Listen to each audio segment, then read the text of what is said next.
So this is going to be an introduction to football chess. Football chess is modeled after American football.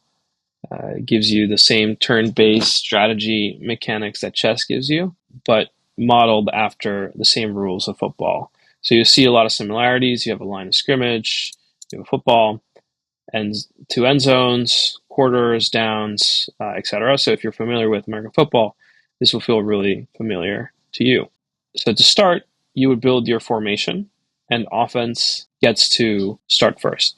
So for your formation, you can drag any piece from your sideline into the board and start to shape your play.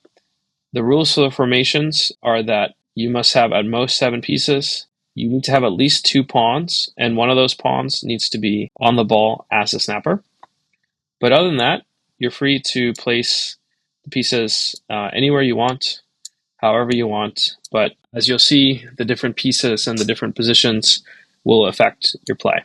So I'm going to just place my pieces like this and mark that I am ready. And for defense, the rules are very similar. Must have 2 pawns, but otherwise you can place any piece anywhere on the board. Typically, depends on the defense you're trying to play. You might try to match the pieces that the offense has. So I'm going to go ahead and mark defense as ready. Now that defense is ready and offense is ready, offense has the option to do a motion before they snap the ball. So motion is just moving any piece from anywhere on the board to any other valid spot. If you do that, defense gets to react.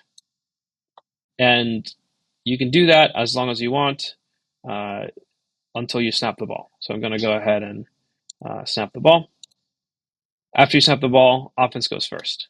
So I have a lot of options here. I can move a receiver in, try to move a knight in, but you'll notice that there's a knight here on defense that is checking my king, and I'm risking being sacked. So I have a couple of options. I can move away so that I won't get sacked, or I can push the knight away. So I have a pawn here that is eligible to push this knight, or I can also push with my bishop. So pieces can push in the same direction that they can take, and knights, for instance, have a special case that they have 2 routes that they can travel in, and that would have 2 different directions that they can push in. But for now, I'm just going to choose to push the knight, give myself a bit of breathing room here. For defense, I'm going to go ahead and apply a bit of pressure here to the king here to move or throw. So there are a few types of throws. I can do a direct throw, which would be a throw straight into a piece, or I could do a throw to any other location on the board. The king is a special piece because the king can throw anywhere. All other pieces, if they had the ball, they can only throw in the direction. So just to illustrate the throw, I'm going to throw directly to my rook here, and now you'll notice the ball is in the air, and now defense has an opportunity to react to my throw.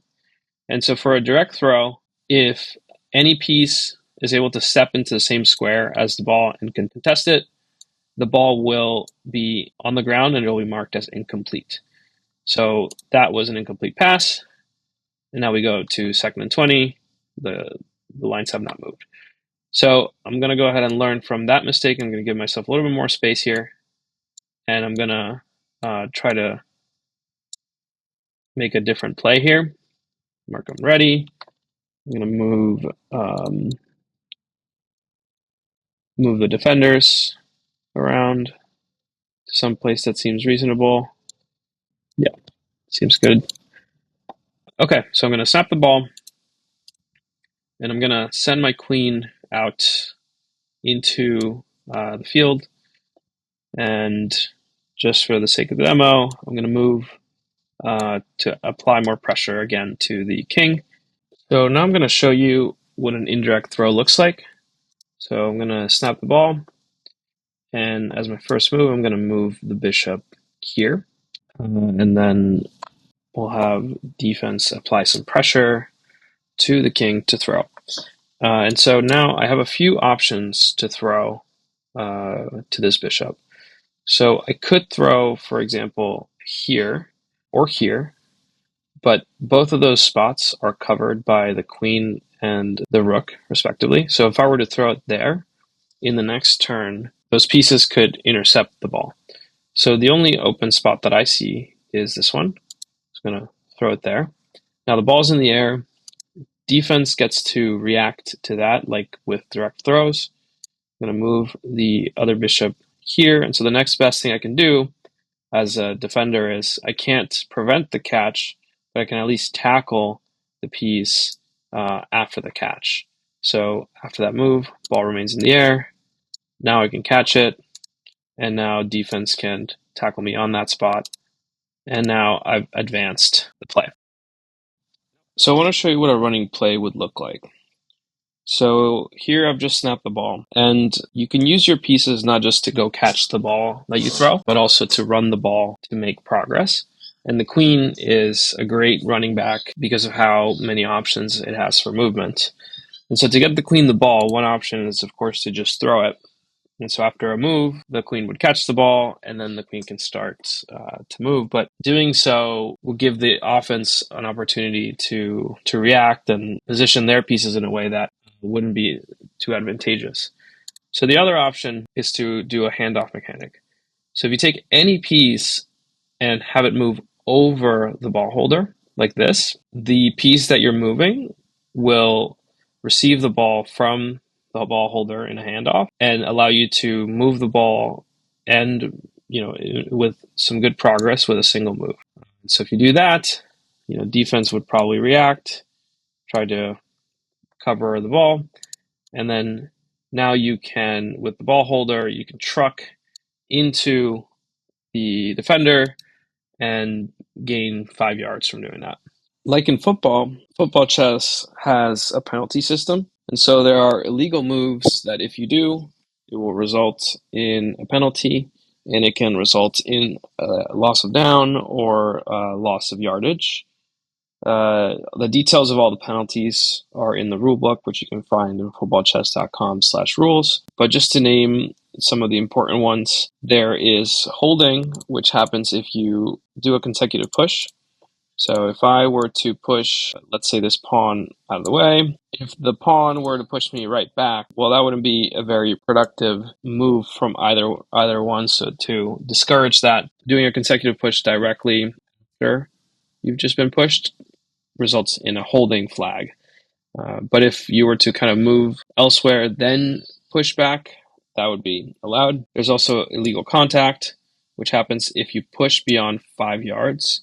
So anywhere behind the line of scrimmage or in the row directly after is fine to push. But if you push beyond offense or defense, it results in illegal contact. And the last important one is pass interference. So if I were to throw the ball here, this rook is eligible to receive and catch that ball in the next turn. If the defense were to try to obstruct that by pushing the rook, that would result in a pass interference flag. And you'll notice that the play has not stopped. The play continues until it stops. After the play stops, in this case, after the ball drops, there's a pass interference penalty, which I can choose to accept or decline. In this case, the penalties canceled themselves out, and pass interference was the biggest one, so I'm going to choose to accept that penalty. The ref will announce it, and you can get that yardage in the next play. The intended way to play football chess is with a time control. There is blitz for a fast game, standard for a normal time game, and unlimited. If you're a beginner, I recommend playing unlimited until you familiarize yourself with the rules. But the standard mode is the intended mode for football chess. Just like how in normal American football, the clock is a really important component of the game. So I'm going to show you what that looks like.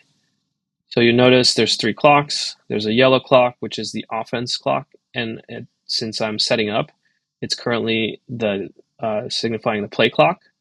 And so I am in a race against that clock to complete my formation and snap the ball.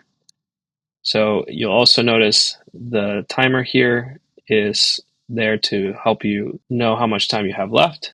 When you mark ready, that clock pauses, and now defense has what their reaction clock, which is their time to build their formation as well.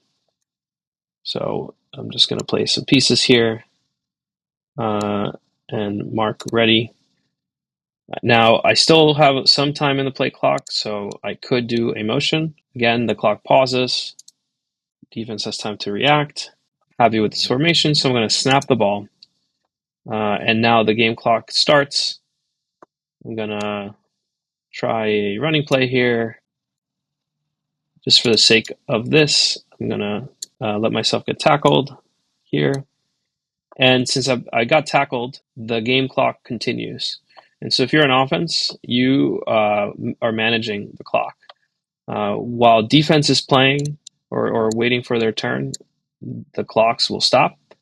But offense gets to control the pace of the game. So I'm just going to do some formation here. Again, you can swap pieces as needed, but if you do that, just make sure you're fast. Just adjust a little bit.